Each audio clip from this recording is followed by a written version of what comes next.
सबसे सटीक विश्वसनीय तरीके से जिम्मेदारी निभाना। निडर हो आप।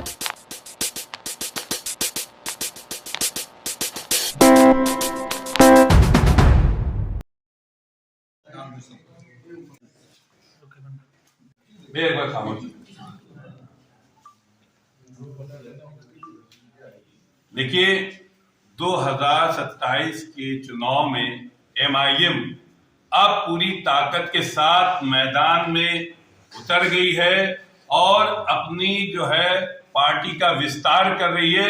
उसी कड़ी में कानपुर नगर में एक बहुत बड़ी टीम जो है वो यहाँ पर आई है और आने के बाद इन लोगों ने जो है बाकायदा तौर पर जो है एमआईएम को प्रदेश अध्यक्ष जो है उनके हाथों ज्वाइन किया है। उन्होंने जो है वो एमआईएम का दुपट्टा भी डाला है, टोपी भी लगाई है और वो मेंबरशिप भी दी है। बाकायदा तौर पर यहाँ पर ये पूरी टीम आई हुई है।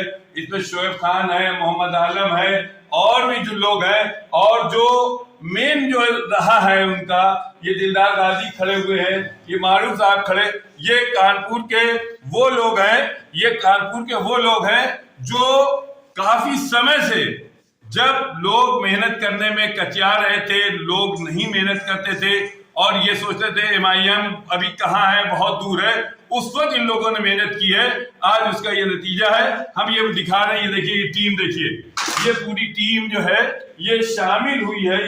ये कानपुर नगर से आई है ये टीम और फिर हम कुछ लोगों से बात करेंगे। ये देखिए, ये टीम है, ये एमआईएम के ताकत बन गए हैं, कानपुर की ताकत बन गए हैं। अब कानपुर में जो है काफी कुछ बदलाव नजर आएगा, उस पर हम बात करेंगे। सबसे पहले तो हम बात करेंगे इनसे। क्या नाम है आपका? जी, मेरा नाम शोएब खान है। ये बताइए, आज आपने एमआईएम ज्वाइन की, क्या चीज देखी इसमें खास बात?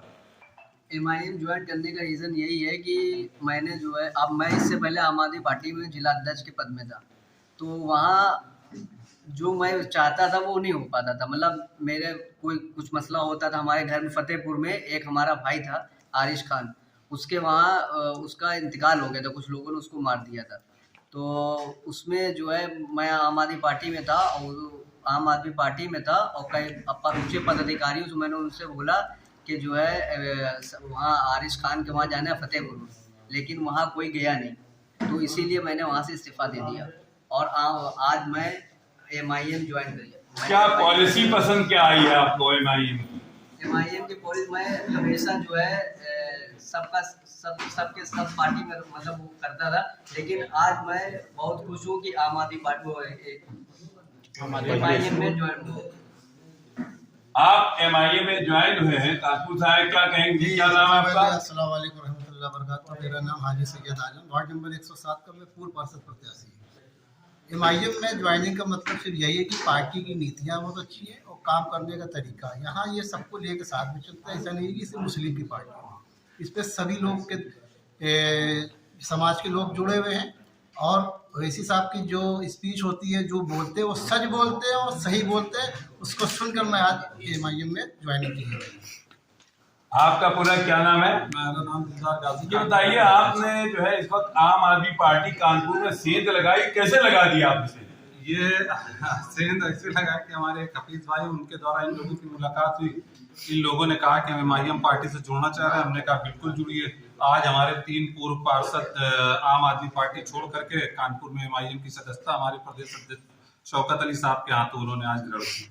कितने दिन से संपर्क में थे आप? ये आज हमारे 1 महीने से करीब संपर्क में थे। तो काफी मेहनत करनी पड़ रही थी आपको? हाँ, मेहनत भी कर रहे थे, मुलाकात हो रही थी, उनसे कुछ बातें हो रही थी, इसी वजह से थोड़ा लेट हो गए और शौकत साहब का टाइम भी नहीं था, वो मीटिंगों में चल रहे थे। आज मौका उन्होंने दिया तो आज हम क्या उम्मीद कर रहे हैं कि ये लोग कितना वो करेंगे? उनके आने से बहुत हमें मजबूती मिलेगी। कानपुर नगर के अंदर 3-4 वार्ड तो ये लोग खुद ही है, बाकी और भी काफी आम आदमी पार्टी के कई लोगों से और बात चल रही है जो पूर्व पार्षद है आम आदमी पार्टी के कानपुर नगर में, उन लोगों से भी बात चल रही है। इंशाल्लाह वो लोग जल्दी पार्टी ज्वाइन करेंगे। आपको और जो है कानपुर नगर का एक बहुत बड़ा स्तंभ कहा जाता है एमआईएम का और बहुत बड़ा आपका योगदान है, उसके बारे में क्या कहेंगे? नहीं, मैं तो एक छोटा सा एमआईएम का कार्यकर्ता हूँ, शौकत साहब के जरिए बनाया गया। मैं इतना बड़ा स्तंभ नहीं हूँ, बस धीरे धीरे अपने काम को आगे बढ़ा रहा हूँ। एमआईएम पार्टी को जितनी मुझसे हो सकती है मैं उतनी कोशिश कर रहा हूँ एमआईएम पार्टी को आगे ले जाने की। क्या नाम आपका? मेरा नाम उमर मारूफ, ऑल इंडिया मजलिस इत्तेहादुल मुस्लिमीन, कानपुर यूथ नगर अध्यक्ष। ये बताइए, आज जो है ये जो ज्वाइनिंग हुई है, ये इसके बारे में क्या कहेंगे आप? आज पिछले एक महीने से हमारे पार्टी के कुछ जिम्मेदार शीबू भाई, अजहर भाई, हफीज भाई, नवेद भाई की कोशिशों से अल्हम्दुलिल्लाह आम आदमी पार्टी के 3 पूर्व पार्षद प्रत्याशी और हमारे जाजमू कानपुर की एक अजीम शख्सियत जिनको हर आदमी जानता, मेरे साबिर भाई, उन्होंने आज हमारी पार्टी में प्रदेश अध्यक्ष जनाब शौकत अली साहब के नेतृत्व में शमूलियत इख्तियार की है और इन्होंने वादा किया है कि इंशाअल्लाह असदुद्दीन ओवैसी साहब के हाथों को हम मजबूत करेंगे। इन्होंने आम आदमी पार्टी इस बिहाफ पे छोड़ी जिस बिहाफ पे हर पार्टी का आदमी छोड़ के ओवैसी को प्रभावित होकर ज्वाइन कर रहा है। जब हमारे साथ जुल्म होता है, जब हमारे साथ जाती होती है, तो हमारे साथ अन्य पार्टियां नहीं खड़ी होती। जैसे भी शुएब भाई ने बताया कि उनका एक भाई था आरिश खान, उसकी जब हत्या की गई फतेहपुर के अंदर, इन्होंने अपनी पार्टी के बड़े जिम्मेदारों से बात की। संजय सिंह जैसे बड़े जिम्मेदार जो यूपी के प्रभारी बने हैं, उनसे बात की, लेकिन वो लोग नहीं गए। उसी कड़ी में आज कानपुर के दिलदार गाजी साहब, हम खुद, उमर मारूफ, अजहर भाई और दीगर पार्टी के लोग उनकी मिट्टी में शामिल हुए। उसके बाद हमारे प्रदेश अध्यक्ष जनाब शौकत अली साहब पूरे लौ लश्कर के साथ फतेहपुर की तरफ रवाना होते हैं, लेकिन प्रशासन ने हमको मलवा टोल प्लाजा पर रोक दिया। लेकिन उसके बावजूद भी हम लोग रात में जाके उनकी जो भी मदद करनी थी हमारे प्रदेश अध्यक्ष के आदेश पर हमने उनकी की। इसी बातों को लेकर मेरे शुएब भाई और बाकी पार्टी के जो और लोग मेंबरान हैं, इस चीज को समझा और बूझा कि जो जरूरत में अगर कोई खड़ा है तो वो असदुद्दीन ओवैसी साहब है। असदुद्दीन ओवैसी साहब की पार्टी के लोग हैं। इसी अब आप कौन सी पार्टी में सेंध लगाने जा रहे हैं? हम किसी पार्टी में सेंध नहीं लगा रहे हैं। अल्हम्दुलिल्लाह हमारी पार्टी में लोग खुद चल के आ रहे हैं, असदुद्दीन ओवैसी साहब की बातों को समझ रहे हैं। जो जालिम के साथ, जालिम ने जिस के ऊपर जुल्म किया और जालिम ने जुल्म के बाद जो लोग पीड़ित हैं, उनके लिए ओवैसी साहब आवाज उठा रहे हैं, तो इसलिए लोग खुद चल के। एक महीने से आप लोग संपर्क में, तो ये सेंध लगाने ही हो गया। देखिए, एक महीना तो सिर्फ ये आम आदमी पार्टी है, बहुत से ऐसे हैं जो समाजवादी पार्टी के लोग रहे हैं और दीगर पार्टी के लोग। अभी हमने पिछले 15 दिन के अंदर कैंट विधानसभा में कम से कम 250 से 300 लोगों को ज्वाइनिंग कराई है। महाराजपुर में कम से कम 400 लोगों को ज्वाइनिंग कराई है और शीशामऊ आर नगर के अंदर भी हम बहुत जोरी 2027 के लिए कानपुर में क्या आप समीकरण दे रहे हैं? हम 2027 में सारे विधानसभाओं में चुनाव लड़ेंगे। हमारी पार्टी सारी विधानसभाओं में मेहनत कर रही है। जहां से संगठन मजबूत होगा हम चुनाव लड़ेंगे। खास करके कैंट विधानसभा, आयर नगर विधानसभा और शीशामऊ विधानसभा जरूर से जरूर लड़ेंगे। बाकी अन्य पार्टी जो सीटें हैं, इंशाल्लाह अगर हमारे किसी और पार्टी से गठबंधन होगा तो हमारी पार्टी के गठबंधन के लोग आएंगे। अभी बोलेंगे जी बिल्कुल भैया। सर, क्या नाम है आपका? आज जो है आपने MIM ज्वाइन की है, क्या कहेंगे? मेरा नाम साबिर हुसैन है, मैं नेता व्यापार मंडल का अध्यक्ष हूँ और MIM ज्वाइन करने का मतलब है, मैं उस माँ को सलाम करता हूँ जो हिंदुस्तान के अंदर एक दो ऐसे लाल पैदा करे, असदुद्दीन ओवैसी, अकबरुद्दीन ओवैसी जैसी शख्सियत जो आज हमारे हिंदुस्तान के अंदर हजारों करोड़ों मुसलमान और दलित की आवाज उठाने के लिए संसद भवन के अंदर वो तैयार रहते हैं।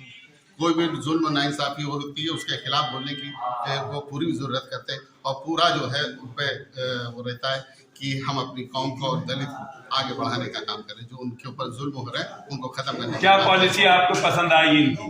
पॉलिसी क्या पसंद है? पॉलिसी यही है कि आज जो जुल्म हो रहा है हिंदुस्तान के अंदर मुसलमानों और दलितों का, उस पर पूरा काम कर रहे हैं, उसके साथ कदम से कदम मिला के खड़े हुए हैं। ये बताइए कि पार्टी को कानपुर में कैसे मजबूत करेंगे? पार्टी को मजबूत करके, पार्टी अपने आप में मजबूत है, बस थोड़ी सी जो है सही रहबर की जरूरत है हिंदुस्तान कानपुर के अंदर। अगर कोई सही रहबर उससे रहनुमाई करता है तो पार्टी जो है को बढ़ाने में कोई कसर नहीं छोड़ेगा। क्या रहबर की कुछ कमी है क्या? नहीं, अभी आपने कहा कि कुछ थोड़े रहबर की जरूरत है, तो रहबर की कमी क्या? रहबरी सही मिल रही क्या? आज तक भी कानपुर के अंदर जो भी कौम के लोग खड़े होके और कौम की बात करते हैं, आज वो कौम की दलाली करने का काम करते हैं। MIM जैसी पार्टी ने जब अभी आपने एक बात कही है कि रहबर की जरूरत है अपने MIM के लिए रहबर की जरूरत है। हमारा रहबर तो असदुद्दीन ओवैसी, इससे बड़ा रहबर कोई हो नहीं सकता है। आज जो गंदगी है उसको साफ करने का काम असदुद्दीन ओवैसी करेंगे। कानपुर में कितनी सक्सेस रहेगी ये पार्टी? कानपुर जिस सीट से चुनाव लड़ेंगे इंशाल्लाह जीतेगी। सर ये बताइए कि आज जो है यहाँ पर पार्टी के कुछ लोगों ने ज्वाइनिंग की है, पहले इसके बारे में बताइए कुछ। देखिए, बिहार और महाराष्ट्र की कामयाबी के बाद उत्तर प्रदेश का नंबर है और काफ़ी उत्साह है आवाम में और बैरिस्टर असदुद्दीन ओवैसी साहब की मकबूलियत आवाम के दरमियान में बहुत बड़ी है और हर किसी ने इस चीज़ को महसूस कर लिया है कि नाम नहाद सेकुलर पार्टियों ने मुसलमानों को सिर्फ डिस्पोजल गिलास की तरह इस्तेमाल किया है। आवाम का मोह भंग हो चुका है उन नाम नहाद सेकुलर पार्टियों से जो सिर्फ बीजेपी का डखौफ दिखा करके मुसलमानों का वोट लेती नहीं बल्कि लूटती हैं। ये वोटों के लुटेरे हैं और सही मानों में जब मुसलमानों के डेवलपमेंट या विकास की बात आती है तो ये मुसलमानों की तरफ से अपना मुंह फेर लेते हैं। तो आज जिन लोगों ने पार्टी ज्वाइन की है ये सारे लोगों का ताल्लुक कानपुर से है और अपने अपने इलाके के जो है ये बहुत ही मोतबर शख्सियात हैं। मैं इन तमाम लोगों का पार्टी में इस्तकबाल करता हूं और साथ ही साथ मुझे उम्मीद है इंशाअल्लाह ताला जिस नाइंसाफ़ी के ख़िलाफ़ हम संघर्ष कर रहे हैं हमारे इस संघर्ष में ये लोग मजबूती के साथ चलेंगे और जालिम का मुकाबला करेंगे, मजलूम की हिफाजत करेंगे और जो संविधान समानता इक्वालिटी की बात करता है हम इंशाअल्लाह वही समानता वही इक्वालिटी हम इस प्रदेश के अंदर चाहते हैं। किसी के साथ कोई भेदभाव नहीं होना चाहिए ज़ात बिरादरी या लिंग के नाम पर, जैसा कि आमतौर से किया जा रहा है। जिसका सबसे ज़्यादा खामियाजा अगर कोई भुगत रहा है तो वो मुसलमान है। इसलिए हम लोगों ने ये तय किया है कि बैरिस्टर असदुद्दीन ओवैसी साहब की लीडरशिप में हम तमाम लोग मिल कर के इस नाइंसाफ़ी की लड़ाई में संघर्ष करेंगे और आज उसी कड़ी में ये लोग बैरिस्टर असदुद्दीन ओवैसी साहब की नीतियों से प्रभावित होकर के आज इन लोगों ने भी इस कारवां में अपनी शमूलियत अख्तियार की है। मैं इन तमाम का एक मरतबा फिर अपनी पार्टी में उत्तर प्रदेश में 2027 के जो चुनाव होने वाले हैं उसके लिए क्या आपकी रणनीति है? देखिए, उत्तर प्रदेश में इस मरतबा हम 200 सीटों पे तैयारी कर रहे हैं। 403 सीटें हैं उत्तर प्रदेश में, 203 सीट हम अखिलेश जी के लिए छोड़ रहे हैं ताकि वो बीजेपी को हरा करके उत्तर प्रदेश का मुख्यमंत्री बन जाए और 200 सीट पर इंशाल्लाह हम अपने उम्मीदवार उतारेंगे और वहाँ से हम बीजेपी को नहीं जीतने देंगे। तो हमारी तैयारी तो है लेकिन अंतिम फैसला हमारे राष्ट्रीय अध्यक्ष जी लेंगे। हम क्या कुछ गठबंधन में लोग आ रहे हैं आपके साथ में? देखिए, ये तो तय है इंशाअल्लाह ताला कि एक थर्ड फ्रंट बनेगा और मजबूत बनेगा। हमारी कोशिश ये है कि उत्तर प्रदेश के अंदर दलित और मुसलमानों का एक मजबूत गठबंधन बनना चाहिए क्योंकि इस देश में दलित और मुसलमान ज़्यादातर अपने अधिकारों से वंचित है और जब दो मजलूम समाज एक साथ इकट्ठा होता है तो यकीनन एक बड़ा आंदोलन खड़ा होता है और 20-20-40 होता है। मैं तो उन पार्टियों से भी यही कहूँगा जो दलित बेस पार्टियां हैं कि 20-20-40 होता है। हम और आप मिलेंगे तो इंशाल्लाह बीजेपी को उत्तर प्रदेश की सत्ता से उखाड़ फेंकेंगे। आपको जो है वो बीजेपी को बी टीम भी कहा जाता है और बराबरी कहा जा रहा है, प्रचार किया जा रहा है, उस पर क्या कहेंगे? देखिए, मान्यवर काशीराम जी जब दलितों को लेकर के जागरूकता अभियान चलाना शुरू किया था और दलितों से ये कहा था कि सत्ता की चाबी को अपने हाथ में लो। जो 131 MP हिंदुस्तान की पार्लियामेंट में तुम्हारे समाज का कांग्रेसी बैठा है वो तुम्हारा MP नहीं है। तुम्हारे साथ जुल्म ज्यादती अन्याय अत्याचार नहीं रुक रहा है। तुम्हारे इलाकों में स्कूल अस्पताल नहीं बन रहे हैं। तुम्हारी बहन बेटियों की इज्जतें लूटी जा रही है। अगर तुम चाहते हो कि तुम्हारे साथ इंसाफ हो तो उसके लिए तुम्हें अपना डंडा अपना झंडा अपना नेता बनाना पड़ेगा। तो यही इल्ज़ाम मान्यवर काशीराम पर लगा था और लगाने वाले उनके समाज के पुराने कांग्रेसी थे। आज हम पर जो इल्ज़ाम लगाता है ये इल्ज़ाम लगाने वाले कोई हिंदू भाई नहीं है, कोई दलित नहीं है, ये मुसलमान है जो पुराने समाजवादी के लोग हैं। तो हम लोगों की चमड़ी बहुत मोटी हो चुकी है सुन सुन करके। अब हम लोगों को इस बात का कोई असर नहीं। आवाम ने बिहार में इनको जवाब दे दिया, महाराष्ट्र में दे दिया, अब उत्तर प्रदेश की बारी है। जो लोग इस तरीके का इल्जाम हमारे लीडर पर, हमारी पार्टी पर या हम पर लगा रहे हैं, उत्तर प्रदेश की जनता इनको खुद जवाब देगी। शिवपाल यादव ने कहा कि हम समझौता नहीं करेंगे किसी तरह का। कोई बात नहीं है, 7% ज्यादा है कि 20% ज्यादा है। 7% वाले अगर हमसे समझौता नहीं करेंगे तो हमें भी उनकी जरूरत नहीं है। हम शिवपाल यादव या समाजवादी पार्टी के मोहताज नहीं है, हम अल्लाह सुब्हानहू तआला के मोहताज हैं। अल्लाह सुब्हानहू तआला जिसको चाहेगा मुल्क का हुक्मरान बनाता है। हम कोशिश करेंगे, जिद्दोजहद करेंगे, नाइंसाफी की इस लड़ाई में जो भी हमारे साथ आएगा हम उसको अपने साथ। क्या कांग्रेस से कुछ बातचीत चल रही है अंदर खाने? हमारे कोई किसी से बात नहीं, किसी और दल से नहीं बातचीत चल रही? नहीं, मेरी कोई बात नहीं।